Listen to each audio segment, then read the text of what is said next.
20 सालों से विकास को तरस रही है बहादुरगढ़ हलके की जनता, शीला नफे सिंह राठी।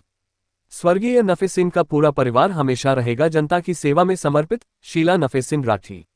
जनसभाओं में पहुंचने पर शीला नफे सिंह राठी के स्वागत में उमड़ रही भीड़। बहादुरगढ़ से पत्रकार प्रवीण चोपड़ा की रिपोर्ट।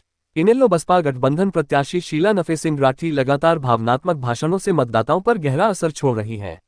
अपने पति की हत्या के 7 महीने बाद भी न्याय की गुहार लगा रही शीला राठी बहादुरगढ़ हलके की समस्याओं के लिए भी भाजपा व कांग्रेस को कटघरे में खड़ी कर रही हैं।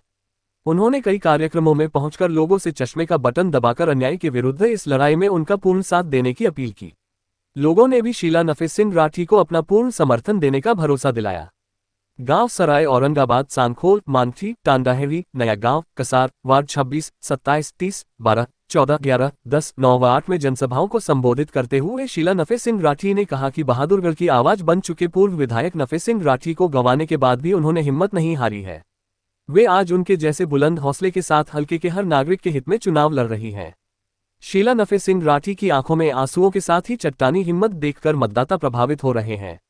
उनके पुत्र भूपेंद्र राठी, पार्षद जितेंद्र राठी, भतीजे कपूर सिंह राठी, दीपक राठी, पुत्रवधू मोनिका राठी व पार्षद प्रीति राठी भी हलके के हर दरवाजे पर जाकर चश्मे का बटन दबाने की अपील कर रहे हैं। उनका स्पष्ट कहना है कि नफे सिंह राठी की हत्या के बाद पूरा परिवार बहादुरगढ़ की सेवा के लिए समर्पित है। अपने लिए न्याय पाने के साथ ही बहादुरगढ़ की जनता को भी हर सुख सुविधा उपलब्ध करवाना उनका प्रथम कर्तव्य है। बहादुरगढ़ की जनता का अपार स्नेह हमें इस न्याय की लड़ाई में और अधिक ताकत प्रदान कर रहा है, जिससे हम और अधिक जोश के साथ इस चुनाव को लड़ने का काम कर रहे हैं। उन्होंने हलके की जनता से अपील की है कि इस न्याय की लड़ाई में उनके साथ कंधे से कंधा मिलाकर चलें, ताकि इस भ्रष्ट सरकार को सत्ता से बाहर कर नए बहादुरगढ़ का निर्माण किया जा सके। शीला नफे सिंह राठी ने कहा कि मूलभूत सुविधाओं से त्रस्त जनता के पास अब इस भ्रष्ट सरकार से छुटकारा पाने का स्वर्णिम मौका है। जनता 5 अक्टूबर को चश्मे का बटन दबाकर इनेलो बसपा गठबंधन की सरकार बनाने का काम करे, ताकि प्रदेश व बहादुरगढ़ हलका दोबारा विकास के पथ पर अग्रसर हो सके। बहादुरगढ़ की जनता कांग्रेस व भाजपा के 20 साल के शासन से परेशान हो चुकी है। बहादुरगढ़ की जनता 20 सालों से विकास के लिए तरस रही है।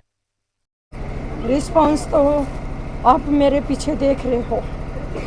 मेरे लिए इस लड़ाई के लिए सारा बहादुरगढ़ एकजुट होकर कंधे से कंधा मिला के मेरे साथ इस तरह मैदान में उतर गया है कि विपक्ष को समझ में नहीं आ रहा कि ये हो क्या रहा है।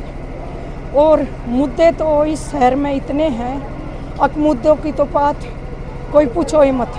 ना पानी है पीने के लिए अच्छा, ना गलियां हैं चलने के लिए अच्छी, ना कोई सफाई है, नहीं कोई यहाँ सिक्योरिटी सिस्टम है। प्रशासन की तरफ से अगर कोई भी घटना घट जाए तो यहाँ पहुँचने में ही कम से कम आधा पौना घंटा पुलिस प्रशासन लगा देता है।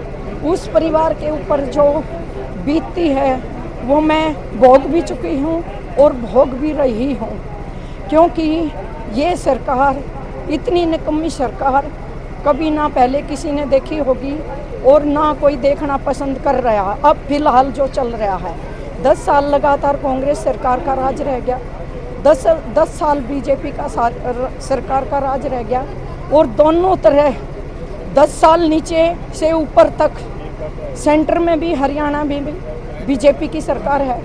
अगर विकास करना चाहते तो एक एक गलियां, एक एक गांव का एक एक कोने तक पक्का सीमेंटेड होता और विकास में कोई कमी नहीं रहती। जैसे हमारे हरियाणा का मुख्यमंत्री कहता है, और इस हरियाणा को मैंने कितना करोड़ रुपया, ये मैं अभी मेरे माइंड से निकला हुआ है, कम से कम उसको उसने जो बताया था कि 400 करोड़ 500 करोड़ रुपया में इस हरियाणा में अकेले बहादुरगढ़ में ग्रांट 2300 करोड़ ग्रांट दे चुका हूँ। 2300 करोड़ रुपए को आप हरियाणा में बहादुरगढ़ से बिछाने लगोगे, चंडीगढ़ विधानसभा तक रोड पे के बिछाते चले जाओगे, रोड छोटा पड़ जाएगा लेकिन नोट खत्म नहीं होंगे। और मैं इस बहादुरगढ़ में देख रही हूँ जो विकास है वो तो 2300 करोड़ कह रहा है, मैं कह रही हूँ यहाँ 1 करोड़ का भी अगर विकास हो रहा है तो मेरे सामने आके एक मुख्यमंत्री और मैं एक आम महिला हाउसवाइफ उससे सवाल कर सकती हूँ। उसके पास हमारे हरियाणा में कोई जवाब नहीं है। हाँ, हरियाणा अगर धकेला गया है अब अपराध की तरफ या बर्बादी की तरफ या इसको लूटने का काम किया है। हमारे हरियाणा में जो भी जितने भी डिपार्टमेंट हैं, हर एक दफ्तर में, हर एक ऑफिस में एक बंदा गुजरात का बैठा है। ये काम हमारे हरियाणा का उनने पहला किया है। भूपेंद्र जी लगातार जनता के बीच जा रहे हैं, कैसा रिस्पॉन्स? देखिए बहुत बढ़िया रिस्पॉन्स है और रिस्पॉन्स ज़्यादा अच्छा इसलिए है क्योंकि 20 साल से जनता दुखी है।